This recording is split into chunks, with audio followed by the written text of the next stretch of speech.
मैं एसी वाले कमरे में बॉस के सामने वाली सीट पर बैठी हुई थी। बॉस के हाथ में मेरी बीसी और डॉक्यूमेंट्स की फाइल थी। मैं नौकरी के लिए इंटरव्यू देने आई थी, लेकिन उस आदमी की नज़रें फाइल की बजाय मुझ पर टिकी हुई थीं। वो 55 साल का आदमी पैंट कोट पहने अपनी पर्सनल सेक्रेटरी के लिए लड़कियों से इंटरव्यू ले रहा था। मुझे हैरत इस बात की थी कि मैं पिछले 15 मिनट से उसके सामने बैठी थी, लेकिन उसने मुझसे एक भी सवाल नहीं पूछा था, बल्कि ठीक से मेरी फाइल तक नहीं देखी थी। उसकी नज़रें सिर्फ मुझ पर थीं। शायद वजह मेरा बेतहाशा हुस्न था। मेरा शुमार हसीन तरीन खूबसूरत लड़कियों में होता था, लेकिन मैं सिर्फ खूबसूरती की ही धनी थी, किस्मत की नहीं। मैंने गरीब घराने में आँख खोली थी। मुश्किल से ही मैंने एमए की डिग्री हासिल की तो नौकरी के लिए घर से निकलना पड़ा। घर पर एक बीमार माँ और मेरे अलावा 2 जवान बहनें और थीं। पापा जिंदा नहीं थे, ना ही कोई भाई था, इसलिए मुझे ही घर गृहस्थी का पहिया खींचना था। मेरे अलावा घर को संभालने वाला कोई नहीं था, इसीलिए मुझे घर से निकलना पड़ा। नौकरी मेरी सबसे बड़ी ज़रूरत थी। मैंने नौकरी के लिए दिल्ली के सबसे बड़ी बड़ी कंपनियों में अप्लाई किया। मुझे अच्छे से पता था कि मैं बहुत खूबसूरत हूँ, और मैं जानती थी कि मेरी पढ़ाई की डिग्रियाँ काम नहीं आएंगी, मगर मेरा हुस्न ज़रूर काम आ जाएगा। मैं ख्वाबों ख्यालों में रहने वाली लड़की हरगिज न थी, इसलिए जानती थी कि मुझे नौकरी कैसे मिल सकती है। मैंने अपने हाथ की खाली उंगली को देखा, जिसमें कुछ समय पहले साहिल के नाम की अंगूठी जगमगा रही थी, लेकिन अब वो उंगली खाली थी। 2 साल पहले मेरी मंगनी साहिल से हो चुकी थी। दुबई जाने से पहले वो मुझे मंगनी की अंगूठी खुद अपने हाथों से पहना कर गया था। उसकी नौकरी दुबई में लग चुकी थी, और वो 5 साल से पहले हिंदुस्तान नहीं आ सकता था। और इन 5 सालों में मेरी कोशिश थी कि अच्छी सी नौकरी करके दोनों बहनों की जिम्मेदारियों से आज़ाद हो जाऊं। मेरी दोनों ही बहनें जवान थीं। मेरी और साहिल की मंगनी हम दोनों की मोहब्बत का नतीजा थी। हम दोनों ही एक दूसरे से मोहब्बत करते थे। साहिल का घर हमारे घर के बराबर ही था। बचपन से लेकर जवानी तक हम दोनों एक दूसरे के साथ रहे थे, लेकिन दुबई जाने से पहले साहिल का परिवार दूसरे शहर में शिफ्ट हो गया था। दोनों के कंधों पर अपने अपने परिवार की जिम्मेदारियां थीं, और अपने परिवार की जिम्मेदारियों को पूरा करने की खातिर नौकरियां करने पर मजबूर थे। मुझे साहिल से बेपनाह मोहब्बत थी। जब तक हम रात को एक दूसरे से बात न कर लेते, हमें चैन ही नहीं आता था। लेकिन गरीबी भी इंसान को किस तरह से मजबूर करती है। मैंने अपनी उंगली से अंगूठी उतारी, और वो अंगूठी अपनी एक दोस्त को ये कहकर बेच दी थी कि जब मेरे पास पैसे होंगे तो वापस ले लूंगी। जो पैसे मुझे अंगूठी के बदले मिले, मैंने उससे थोड़े ढंग के कपड़े खरीदे, और वो पहनकर इंटरव्यू देने आई थी। मेरे माँ बाप ने मेरी परवरिश बहुत ही अच्छी की थी। मैंने बहुत ही सलीके से कपड़े पहन रखे थे, अपने आस-पास दुपट्टे को भी लपेट रखा था। अपनी खूबसूरती की वजह से उस ऑफिस में बैठी मैं एक काम सी लड़की की बजाय उस ऑफिस की मालकिन ही लग रही थी। सामने बैठे अधेड़ उम्र आदमी पर शायद मेरे हुस्न का जादू चल चुका था। उसने फाइल मेरे सामने रखी और कहने लगा, कल से आप ऑफिस ज्वाइन कर सकती हैं मिस नीलम। मैं खुश हो गई थी। मैंने पूछा, मेरी तनख्वाह कितनी होगी? मेरे सवाल पर वो मुझे देखकर मुस्कुराया और अपनी चेकबुक उठाई, उस पर कुछ फिल किया और चेक मेरी तरफ बढ़ा दिया। कहने लगा, आप जैसी हसीन पर्सनल सेक्रेटरी को मैं एडवांस सैलरी दे देता हूँ। मैंने मुस्कुराकर चेक देखा, और चेक देखकर तो मेरे होश उड़ गए थे। वो 2 लाख का चेक था। मेरी नज़र अचानक उस आदमी की तरफ उठी थी। मैंने पहले कहीं नौकरी नहीं की थी। मेरा अनुभव बिल्कुल जीरो था, और मेरी पढ़ाई भी कुछ खास न थी। मेरी खूबसूरती के हिसाब से भी ये पैसे मुझे बहुत ज़्यादा ही लग रहे थे। 2 लाख की रकम कम तो नहीं होती। कुछ देर के लिए तो मेरा दिल बेचैन सा हो गया था। मैंने फिर उस इंसान की तरफ देखा जो मुझे ही तेज नज़रों से घूर रहा था। बॉस की तेज नज़रों का नतीजा था मैंने दुपट्टा ठीक से अपने कंधों पर फैला लिया और अपना गला साफ किया, और कहा कि सर, मुझे अभी कोई अनुभव नहीं है काम करने का, और आपको मैं बता भी चुकी हूँ, सब आपको ही सिखाना पड़ेगा। मैं एसी के थरथराते कमरे में भी पसीने से भीग चुकी थी। वो चेक मेरी उम्मीदों से कहीं बढ़कर था। वो मेरी बात पर अर्थपूर्ण तरीके से मुस्कुराया, फिर अपना सिगार मुंह को लगाकर बोला, आप निश्चिंत रहें, मैं आपको बहुत कुछ सिखा दूंगा। मैं उसकी बात पर चुप सी हो गई थी, फिर उठकर कमरे से चली गई। ऑफिस से बाहर निकलते हुए मैं गहरी सोच में गुम थी। भला एक फ्रेशर लड़की को 2 लाख कौन बेवकूफ़ तनख्वाह दे सकता है, वो सिर्फ इसलिए कि मैं खूबसूरत हूँ। इसके अलावा तो मुझे कोई और वजह समझ नहीं आ रही थी, क्योंकि ना मैं कोई मल्टी टैलेंट थी, ना ही कोई कंप्यूटर कोर्सेज कर रखे थे। मैं इन्हीं उलझनों और इन्हीं सोचों के साथ घर पहुंची। मेरी छोटी बहन रिद्धि ने घर का दरवाजा खोला तो मुझे आस भरी नजरों से देखने लगी। मैंने जब ये खुशखबरी सबको सुनाई तो सभी खुशी के मारे चीख पड़े थे। मैंने उस चेक के पैसों से अपनी शॉपिंग की, क्योंकि मुझे अब ऑफिस जाना था, वो भी किसी की पर्सनल सेक्रेटरी के तौर पर। अपनी तरफ से मैंने बहुत ही कीमती और अच्छी ड्रेस खरीदी थी, लेकिन जो डिमांड मेरे बॉस ने एक हफ्ते के बाद रखी, वो सुनकर तो मेरे होश उड़ चुके थे। मुझे एक हफ्ता हो गया था, लेकिन मुझे अब तक ये समझ नहीं आई थी कि मुझे इस ऑफिस में काम क्या करना है। मैं पूरा दिन बस बॉस के ऑफिस में ही बैठी रहती। ना मुझे लैपटॉप पर कुछ सिखाया गया था, ना ही मुझे बॉस ने अपनी मीटिंग के बारे में कोई बात की थी।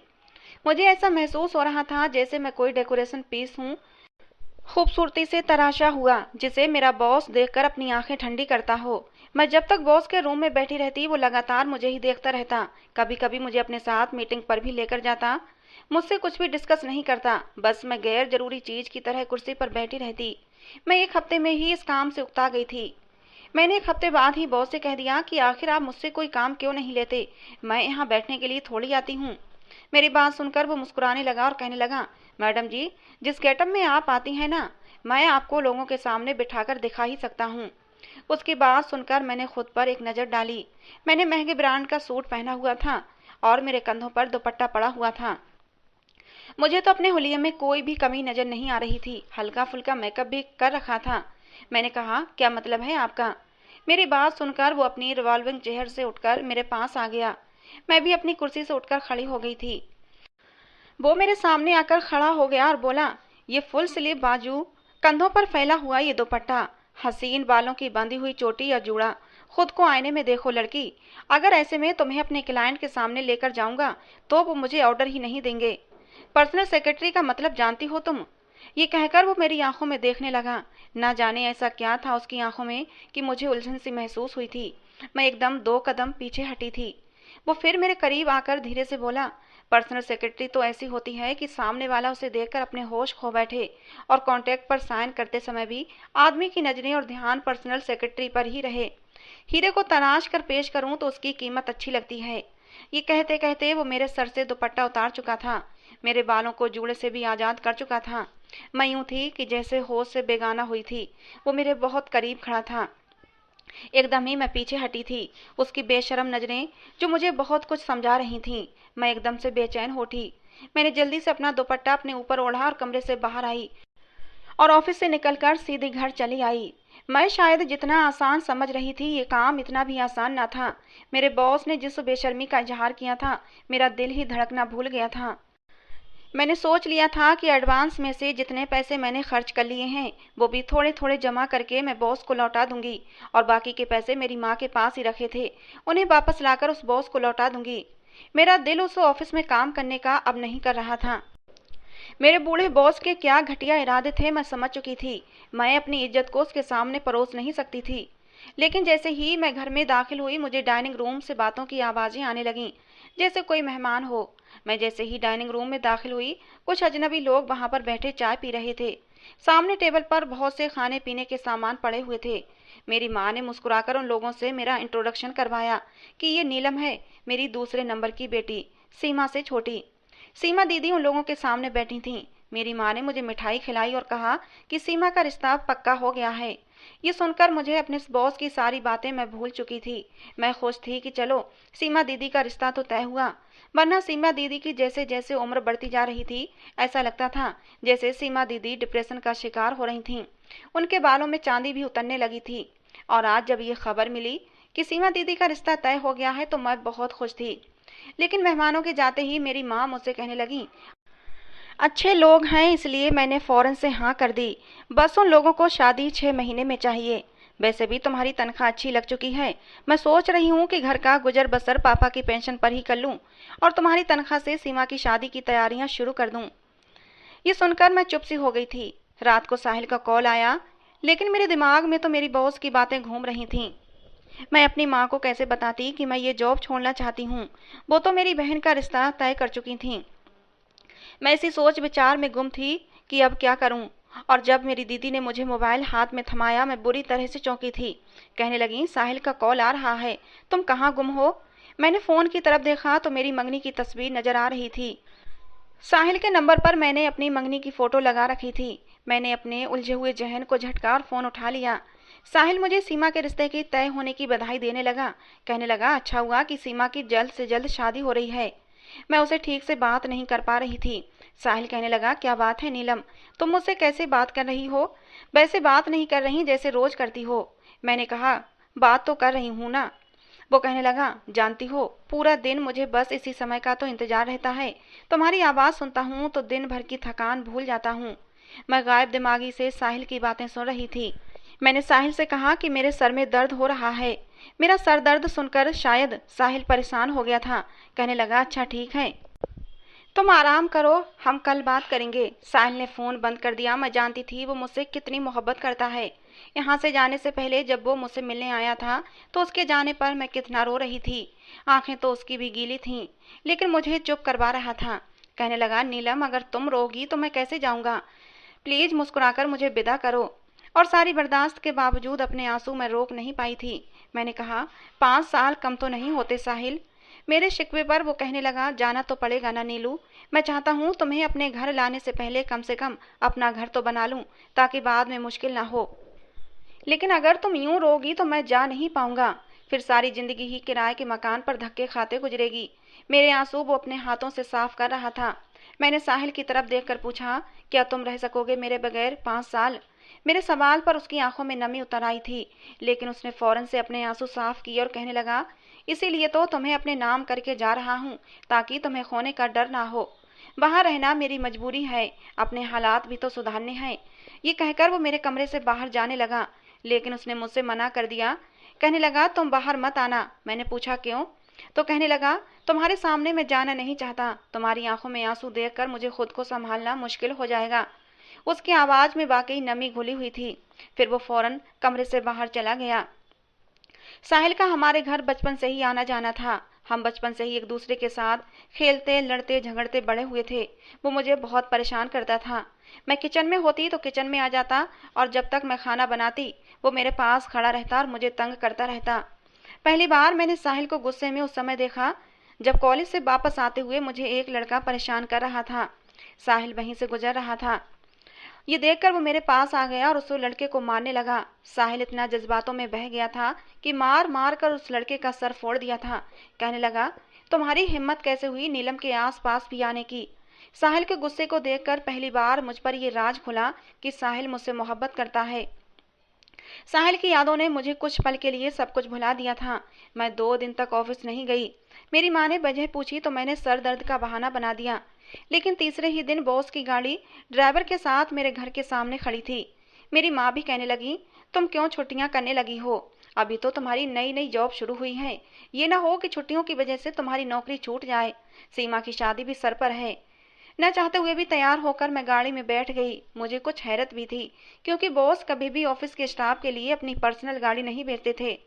मगर जब वो गाड़ी ऑफिस के बजाय एक मॉल के सामने जाकर रुकी तो मैंने ड्राइवर की तरफ नासमझी से देखा। वो कहने लगा, बॉस का हुक्म है कि आपको ड्रेसअप करवाकर 5 स्टार होटल ले जाऊं। वहां बॉस के कुछ क्लाइंट आउट ऑफ कंट्री से आए हुए हैं, मीटिंग है उनके साथ। मैं उस ड्राइवर के साथ उस मॉल में बनी एक बहुत ही बड़ी बुटीक में चली गई। वहां पहले से मेरे लिए एक ड्रेस तैयार था, जिसे देखकर ही मैं शर्म से पानी पानी हुई थी। मैंने उसे पहनने से साफ मना कर दिया। ड्राइवर ने बॉस का नंबर मिलाकर फोन मुझे थमा दिया। मैंने बॉस से कहा, मैं ऐसा ड्रेस नहीं पहन सकती। बॉस ने कहा, ठीक है, मेरा एडवांस वापस करो और चलती फिरती नजर आओ। तुमसे ज्यादा खूबसूरत लड़कियां शहर में मौजूद हैं, जो मेरे एक चेक पर मुझे वैसी ही नजर आएंगी जैसा मैं चाहता हूँ। वो पैसे तो मेरी माँ ने कुछ लड़के वालों की आवभगत में खर्च कर दिए थे, और कुछ सीमा दीदी की दहेज के लिए सामान ले आई थी। मैं बॉस को पैसे कहाँ से वापस लौटाती? मैं खामोश हो गई। ये मेरी पहली मजबूरी थी जिसने मुझे ये बेहुदा ड्रेस पहनने पर मजबूर किया था। वहीं एक लड़की मौजूद थी जिसने मुझे 1 घंटे में बड़ी महारत से मेरे हुस्न को मेकअप से और भी ज्यादा निखार दिया था। इस घटिया ड्रेस और इस हुलिये में मुझे शर्म आ रही थी। ड्राइवर मुझे बहुत ही आलीशान महंगे 5 स्टार होटल में ले गया, जहां होटल के कमरे में मेरा बॉस कुछ विदेशियों के साथ बैठा शराब पी रहा था। मुझे देखा तो वो सब के सब नजरें पलटना भूल गए थे। मेरे बॉस ने फौरन से खड़े होकर मेरे कंधे पर बाजू फैलाया और उनसे मेरा इंट्रोडक्शन करवाने लगा। मुझे अपने बॉस का यूं खुद से करीब आना बहुत बुरा लग रहा था। मैं बहुत ज़्यादा नर्वस हो रही थी। मुझे ऐसी चीज़ों की आदत नहीं थी। बॉस ने मुझे उन लोगों में से एक आदमी के साथ बैठा दिया। लंच के बीच भी सबकी नज़रें मुझ पर ही थीं। उस वक्त 4 मर्दों में मैं एक अकेली लड़की थी। खाने के बाद मुझे मेरा बॉस उसी होटल के दूसरे कमरे में ले गया। जिस कमरे में वो मुझे लेकर गया उस कमरे में मैं थी, मेरा बॉस था और एक और आदमी था जिसकी उम्र भी मेरे बॉस के लगभग ही थी। उस आदमी की नज़र मेरे ही ऊपर थी और वो मेरे बॉस के सामने रखी फाइल पर साइन कर रहा था। शायद कॉन्ट्रैक्ट साइन हो चुका था। मेरे बॉस के चेहरे की खुशी देखने लायक थी।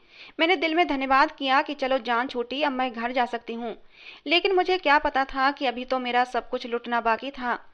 तभी वेटर अंदर दाखिल हुआ। उसके हाथ में एक ट्रे थी जिसमें 3 गिलास जूस के थे।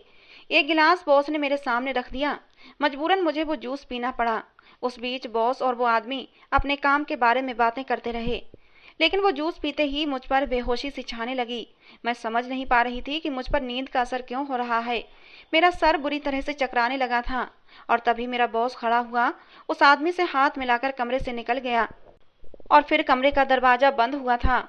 मुझे यही तक याद है, लेकिन उसके बाद मैं अपने होश खो बैठी थी। सच ही कहते हैं, जो सो गया उसका सब कुछ खो गया। मेरे साथ भी कुछ ऐसा ही हुआ था। जब मेरी आंख खुली तो मेरे पास सिवाय अपनी बर्बादी के आंसू बहाने के कुछ भी नहीं बचा था।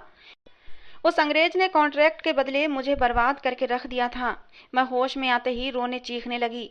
वो आदमी शराब के नशे में था। मुझसे कहने लगा, मुझे डिस्टर्ब मत करो, तुम्हारे बॉस का ड्राइवर बाहर तुम्हारा इंतजार कर रहा है, निकलो मेरे कमरे से।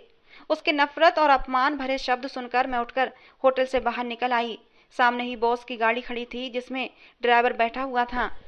गाड़ी में बैठकर मैं फूट फूट कर रोने लगी। वो मुझे उसी मॉल में ले गया ताकि मैं अपने पुराने हुलिये में वापस आऊं। मैंने अपने कपड़े बदले और उस ड्राइवर ने मुझे मेरे घर के सामने उतार दिया। रात का अंधेरा छा गया था। मेरी जिंदगी भी इस अंधेरे में अंधेरी हो चुकी थी। मैं गाड़ी से नीचे उतरने लगी तो ड्राइवर ने मुझे एक चेक दिया। कहने लगा, ये बॉस ने तुम्हें बोनस दिया है, तुमने बॉस के क्लाइंट को इतना खुश जो किया है। मुझे लगा जैसे मेरे मुंह पर एक गंदी गाली दी उसने मुझे। मैंने वो चेक लिया और उसे फाड़ने लगी तो वो ड्राइवर कहने लगा, ये क्या कर रही हो, पहले देख तो लो कि चेक में कितने पैसे हैं। अपना सब कुछ तो तुम खो ही चुकी हो।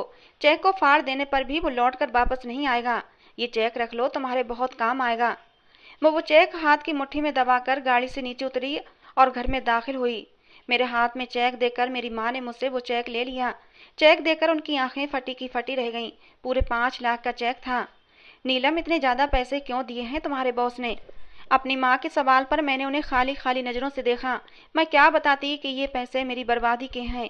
मेरी माँ कहने लगी, अच्छा तुम्हारे बॉस ने एडवांस पैसे दिए होंगे तुम्हारी बहन की शादी का सुनकर। ये तो चलो उन्होंने बहुत अच्छा किया बेटा। मैं उन्हें क्या जवाब देती। मैंने हाँ में सिर हिला दिया और अपने कमरे में चली गई। मैं अपने बेड पर आकर फूट फूट कर रो रही थी। मेरी बर्बादी मेरी बहन के घर की आबादी का कारण बनी थी। सीमा दीदी का सारा दहेज तैयार हो चुका था। मैं अब दोबारा उस बूढ़े की शक्ल भी नहीं देखना चाहती थी, इसलिए फ़ोन करके नौकरी से जवाब दे दिया। साहिल का फ़ोन आया तो मैंने उससे भी बात नहीं की। क्या बताती, क्या बात करती कि तुम मुझे जैसा छोड़ कर गए थे मैं अब वैसी नहीं रही। मैं अपनी इज्जत खो चुकी हूँ।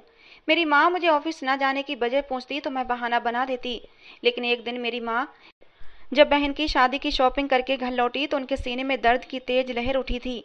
उन्होंने उस समय इस बात को ज़्यादा सीरियस नहीं लिया, मगर रात को उनको हार्ट अटैक आ गया। हमारे पास तो किसी सवारी का भी इंतजाम नहीं था। पड़ोसियों की मदद से मैं अपनी माँ को अस्पताल ले गई। डॉक्टर ने कहा अगर कुछ दिनों में ऑपरेशन नहीं किया गया तो तुम्हारी माँ मर सकती है। मेरे पास कोई दूसरा रास्ता नहीं था। मुझे मजबूरन अपने बॉस को फिर से फ़ोन करना पड़ा। मैंने अपने बॉस से कहा कि मेरी माँ को हार्ट अटैक आया है, मुझे पैसों की ज़रूरत है। बॉस कहने लगा, तुमने तो नौकरी छोड़ दी थी, खबरदार जो तुमने मुझे दोबारा फ़ोन किया। वो फ़ोन बंद कर चुका था। मैं रोने लगी। अगले दिन मैं उसके ऑफिस के रूम में बेबसी से हाथ जोड़े खड़ी थी। उससे अपनी माँ के लिए दया की भीख मांग रही थी। वो पत्थर दिल इंसान कहने लगा, पहले मेरे पैरों में गिड़गिड़ाकर माफ़ी मांगो। बहुत ही बदतमीजी से तुमने फ़ोन पर बात की थी, उस बात की माफ़ी मांगो। उस जैसा मगरूर और घमंडी आदमी मैंने अपनी ज़िंदगी में नहीं देखा था, लेकिन उस वक्त मैं बेबस थी, इसीलिए उसके कदमों में आकर बैठ गई। हाथ जोड़कर उससे माफ़ी मांगने लगी। उसने अपना चेहरा मेरे करीब किया और सिगार का धुआं मेरे मुंह पर फेंक दिया और बहुत ही नफरत से कहने लगा, मैं बिना किसी मकसद के किसी को एक पाई भी नहीं देता। जो काम तुमने उस दिन होटल में बेहोशी में किया था, आज के बाद पूरे होशो हवास में करोगी तो तुम्हें माला माल कर दूंगा। और अगर तुम चाहती हो कि तुम्हारी माँ का ऑपरेशन हो जाए तो मेरी सारी बातें मानना पड़ेंगी और इसको कॉन्ट्रैक्ट पेपर पर साइन करना पड़ेगा। फिर तो मेरे हुक्म के बिना मेरे काम से इनकार नहीं कर सकती। उस कॉन्ट्रैक्ट पेपर मेरे सामने रख दिया और कहा कि इस पर साइन करो। मैं तुम्हें तुम्हारी माँ के ऑपरेशन के लिए पैसे दे दूंगा। इसके अलावा तुम्हें और भी पैसे देता रहूंगा। वो कॉन्ट्रैक्ट नहीं था, गुलामी थी, पाप का दलदल था। लेकिन मेरे पास उस समय कोई रास्ता नहीं था। मेरी माँ जिंदगी और मौत के बीच में खड़ी थी। मैंने आंसुओं से भरी आंखों से उस पेपर को देखा। मेरी इज्जत की अर्थी निकलने की हर बात उसमें लिखी हुई थी। 2 साल का कॉन्ट्रैक्ट था। मैंने कांपते हाथों से उस पर साइन करने लगी। आंखों के सामने साहिल का चेहरा आने लगा। लेकिन उस समय मेरी माँ की जिंदगी मेरे लिए सबसे ज्यादा जरूरी थी। मैंने वो पेपर साइन कर दिए। उस दिन मेरे अंदर की लड़की की मौत हो चुकी थी। उस इंसान के चेहरे पर एक शैतानी मुस्कुराहट फैल गई थी। मैंने अपनी आंखों से आए आंसू साफ किए और कहा कि मुझे अब पैसे दे दो, मुझे अपनी माँ का ऑपरेशन करवाना है। वो कहने लगा, इतनी भी जल्दी क्या है? मैंने कहा कि डॉक्टर को कहकर आई हूँ कि मैं पैसों का इंतजाम करके आऊंगी। मेरी सिसकियां नहीं रुक रही थीं, मगर सामने बैठा वो आदमी भी और जोर से कह कहे लगाने लगा। कहने लगा, मेरे साथ होटल जाओगी और मेरा ड्राइवर हॉस्पिटल में तुम्हारी माँ के ऑपरेशन के पैसे जमा करवाएगा। जब तक ऑपरेशन होगा तब तक तुम मेरे साथ रहोगी। मैं उसकी बात पर नम आंखों से उसे देख रही थी। मैंने अपनी जिंदगी में ऐसा पत्थर दिल इंसान नहीं देखा था। मुझे उस इंसान से इतनी नफरत हो रही थी कि अगर मेरे बस में होता तो मैं उसे जान से मार डालती। मैं कहीं भागी तो नहीं जा रही थी। कॉन्ट्रैक्ट भी साइन कर चुकी थी। उसकी गुलामी तक करने को तैयार थी। लेकिन उस इंसान के अंदर इंसानियत तो मर चुकी थी। मैंने अपनी बहन को फोन किया जो उस वक्त मेरी माँ के पास अस्पताल में मौजूद थी। मैंने कहा, पैसे उसके पास पहुंच जाएंगे, वो ऑपरेशन करवा ले, मुझे एक जरूरी मीटिंग पर जाना है। एक बूढ़े आदमी को अपना आप सौंप देना किसी अजाब से कम नहीं लग रहा था। उस इंसान ने मुझे बहुत ज्यादा नफरत और घिन महसूस हो रही थी। उस रात मेरा बूढ़ा बॉस मेरे शरीर से अपनी हवस पूरी करता रहा और मुझे तो खबर ही नहीं हुई कि मेरी माँ इस दुनिया से जा चुकी थी। मैं अस्पताल पहुंची तो मेरी बहन मुझे हैरत से देखने लगी और कहने लगी, नीलम, तुम्हारे लिए माँ से बढ़कर मीटिंग थी। मेरी दीदी रो रही थीं। मैं उन्हें क्या बताती कि अपनी माँ की जिंदगी की कौन सी कीमत चुकाकर आई हूँ। वो मेरे साथ लग गईं और रोने लगीं। कहने लगीं, मम्मी मर चुकी हैं। दीदी के इन शब्दों ने तो मुझे जीते जी मार डाला था। वो कहने लगीं, ऑपरेशन के बाद उनकी हालत बहुत ज्यादा बिगड़ गई थी। वो आपके बारे में ही पूछ रही थीं। उनके होठों पर एक ही नाम था कि नीलम कहाँ है। वो रोते हुए मुझे बता रही थीं और मुझे लगा किसी ने मेरे सर पर आसमान तोड़ दिया हो। मैं वहीं चकराकर गिरकर बेहोश हो गई थी। मेरी गुलामी और इज्जत की नीलामी भी मेरी माँ की जान नहीं बचा सकी थी। अगर अपने कॉन्ट्रैक्ट से पीछे हटी तो वो इंसान मुझ पर केस कर देता। मैंने अपने मंगेतर को फोन कर दिया और उससे कहा कि मैं तुमसे शादी नहीं कर सकती। वो मुझसे वजह पूछता रहा। कहने लगा, नीलम, होश में तो हो, मुझे बता हुआ क्या है। मैंने साहिल की बात का कोई जवाब नहीं दिया और फोन बंद कर दिया। मैंने उससे रिश्ता खत्म कर दिया था। उसके साथ झूठ और बेईमानी नहीं कर सकती थी। मैं जिस राह पर चल पड़ी थी उस राह की कोई मंजिल नहीं होती। उस राह से कोई लड़की वापस लौट कर नहीं आ सकती। और फिर मैं जानती थी जहाँ साहिल काम करता है वहाँ 5 साल का कॉन्ट्रैक्ट है। उसका पासपोर्ट उस कंपनी के पास है। वो 5 साल से पहले साहिल को वापस नहीं आने देंगे। बेहतर था कि राहें अलग कर लेते। मैंने अपने आप को अंदर से मार डाला था। मेरे अंदर अब जीने की कोई उमंग नहीं बची थी। लेकिन जब अपनी बहनों का चेहरा देखती तो मजबूरन ये जिंदगी जीना पड़ती थी। मैंने कुछ दिन के बाद ही ऑफिस जाना शुरू कर दिया था और जब मेरे बॉस ने सुना कि मेरी माँ मर गई है तो उसने बस झूठ मूठ का अफसोस किया था। अब मैं रेगुलर ऑफिस जा रही थी और इंतजार में थी कि कब मेरा बॉस अगली बार मुझे किसी अमीर आदमी के सामने पेश करेगा और अपने बिजनेस कॉन्ट्रैक्ट पर साइन कराकर अपने बिजनेस को आगे बढ़ाएगा। लेकिन पूरा 1 महीना गुजर गया था, बॉस ने किसी भी अमीर आदमी के सामने मुझे पेश नहीं किया था। एक दिन मैं हैरान रह गई। जब मैं ऑफिस पहुंची तो मेरे बॉस के कमरे में एक दूसरी खूबसूरत लड़की बैठी हुई थी। मैंने जब पूछा तो वो कहने लगा, ये मेरी नई सेक्रेटरी है। मैं खुश हो गई कि चलो, लगता है इसने मुझे जॉब से निकाल दिया है और मेरी जान छूट जाएगी। लेकिन वो कहने लगा, ज्यादा खुश होने की जरूरत नहीं है तुमको, तुम भी मेरी सेक्रेटरी ही रहोगी। उसके बाद वो मेरा बॉस उसी लड़की को अपने साथ होटल ले जाता, लेकिन मुझे ऑफिस में ही छोड़ देता था। मैं उसकी गैर मौजूदगी में ऑफिस के सारे काम देखती थी। मुझे हैरत हो रही थी कि भला वो मुझे होटल क्यों नहीं ले जाता। और एक दिन मुझ पर यह राज भी खुल गया जब वो मेरे बहुत करीब आ गया। इतने करीब कि उसकी गर्म गर्म सांसें मेरे चेहरे पर पड़ने लगीं। मैंने उसे खुद से दूर धकेला तो उसने मेरा मुंह अपने हाथों में दबोच लिया। कहने लगा, तुम्हारी हिम्मत कैसे हुई मुझे खुद से दूर करने की? तुम भूल चुकी हो कि मैं तुमसे कॉन्ट्रैक्ट साइन करवा चुका हूँ और जो चाहे तुम्हारे साथ कर सकता हूँ। शुक्र मनाओ कि मैं अब तुम्हें और लोगों के सामने पेश नहीं करता, तो मैं खुद तक ही सीमित रखा है। और उसकी वजह यह है कि तुम मेरे दिल को भा गई हो। अब तुम सिर्फ मेरी ही रातें रंगीन करोगी, ना कि दूसरों की। और इसीलिए दूसरों के लिए मैंने एक दूसरी सेक्रेटरी रख ली है। अब तुम सिर्फ मेरे लिए हो और तुम्हें मुझे खुश करना ही पड़ेगा। ये कहकर वो मेरे बहुत करीब आ गया और मुझे खुद में समेट लिया। मैं अपने बचाव के लिए हाथ पांव भी नहीं मार सकती थी, क्योंकि मैं कॉन्ट्रैक्ट साइन कर चुकी थी। और फिर उसके बाद ये सिलसिला चल पड़ा था। एक दिन मैंने उससे कहा कि अगर तुम्हारा दिल मुझ पर आ गया है तो मुझसे शादी कर लो। ये रोज रोज का गुनाह मुझसे सहा नहीं जाता। वो कहने लगा, तुमसे शादी मैं क्यों करने लगा? तुम जैसी लड़कियां सिर्फ दिल बहलाने के लिए होती हैं, शादी के लिए नहीं। ये कहकर वो चला गया था। मैंने आखिरी बार अपने बहते आंसू पोंछे थे। मैंने अब अपने दिल में कुछ ठान लिया था कि मुझे अब आगे क्या करना है। उसके सारे कारोबार को मैं समझ चुकी थी। इन 8 महीनों के अंदर मैंने उस आदमी को अपना मोहताज बनाकर रख लिया था। वो मेरे बगैर बिल्कुल जीरो था। मेरी खूबसूरती उसके हवासों पर बुरी तरह से सवार हो चुकी थी। ये कहना ज़्यादा सही रहेगा कि वो मुझसे मोहब्बत करने लगा था, मुझ पर विश्वास भी करने लगा था। बस वो मुझे इज्जत के साथ अपनी पत्नी नहीं बना सकता था। मैंने एक ज्वाइंट अकाउंट बनवाया, उसका सारा बैलेंस उसमें रखवा लिया। उसकी सारी डील्स के बारे में मैं सारी इन्फॉर्मेशन रखती थी। उसकी हर डील पर दूसरा साइन मेरा ही होता था। मैंने उसे शराब और अपने हुस्न का इतना आदी बना लिया था कि अब वो कई कई दिन तक होटल के कमरे में नशे में चूर पड़ा रहता था। और अब मैं इसी बात का फ़ायदा उठा रही थी। जब भी वो मेरे करीब आने की कोशिश करता, मैं उसको इतनी शराब पिला देती कि वो अपने होश खो बैठता था और बेहोशी की हालत में ही अपने कमरे में पड़ा रहता था। नशे की हालत में ही मैंने उसकी हर प्रॉपर्टी, यहाँ तक कि उसका बंगला भी अपने नाम करवा लिया था। मैं उस दरिंदे को पाई पाई का मोहताज कर देना चाहती थी। उसके क्लाइंट्स अब मुझसे ही डील करते थे। मैं उसकी हर चीज़ अपने नाम कर चुकी थी। मैंने अपनी दोनों बहनों की शादियाँ बहुत धूमधाम से की थीं। अपना आप बेचकर मैंने उन्हें इज्जत की जिंदगी दी थी। जब मैंने उस आदमी का सब कुछ अपने नाम कर लिया, तो फिर उस दिन मैंने बड़ी बेचैनी से इंतजार में थी उस इंसान के ऑफिस में आने के लिए।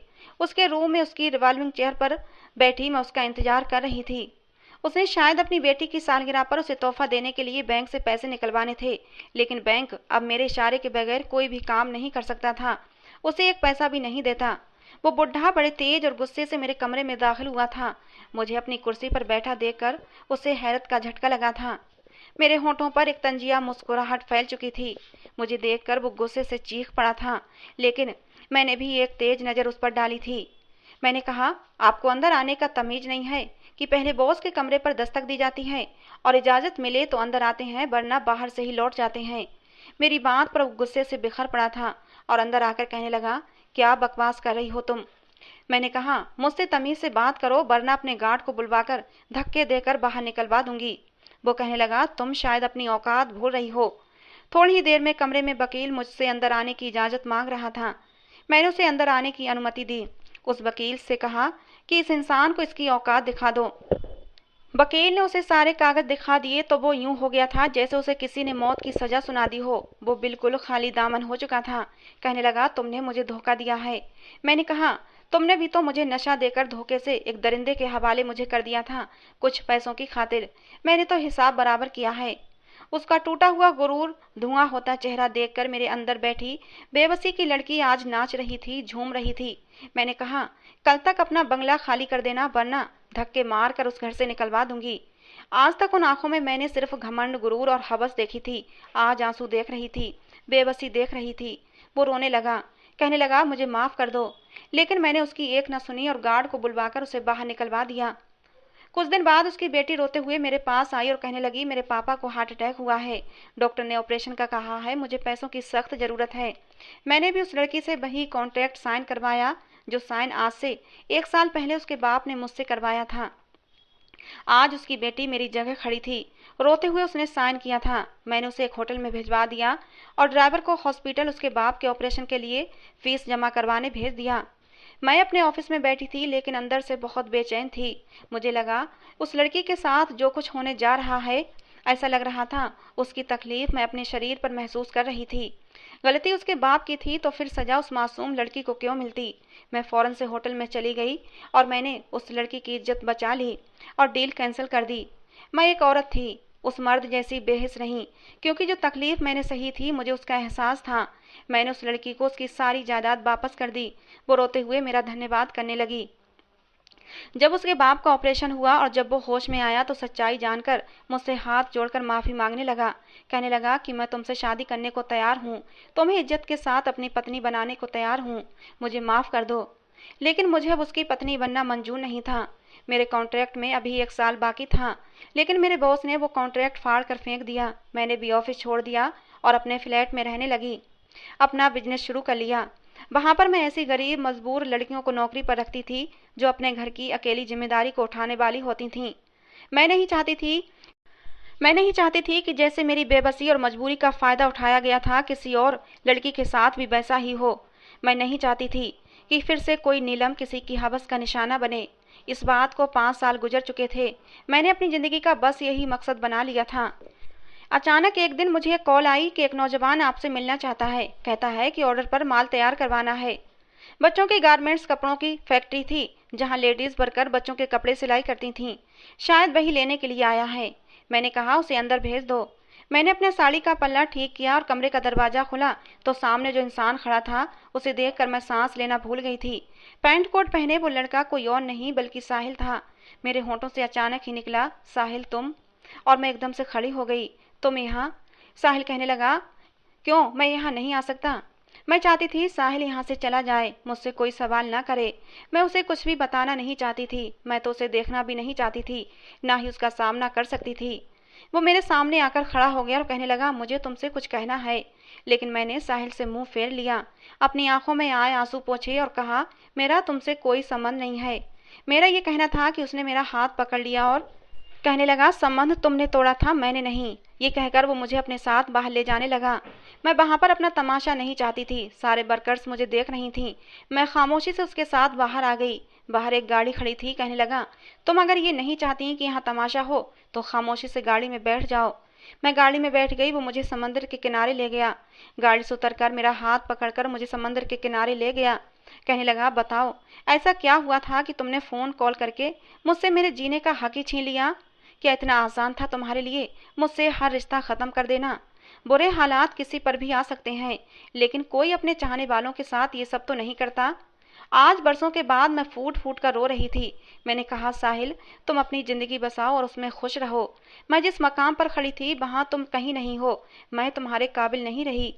मैंने सोचा कि उसे सब कुछ सच सच बता देती हूँ ताकि वो अपना रास्ता बदल ले। और फिर मैंने रोते रोते उसे सब कुछ बता दिया था, कुछ भी नहीं छुपाया। वो खामोशी से मेरी हर बात सुनता रहा। फिर कहने लगा, क्या मैं मर गया था नीलम? मुझसे क्यों नहीं कहा? मुझे क्यों नहीं बताया?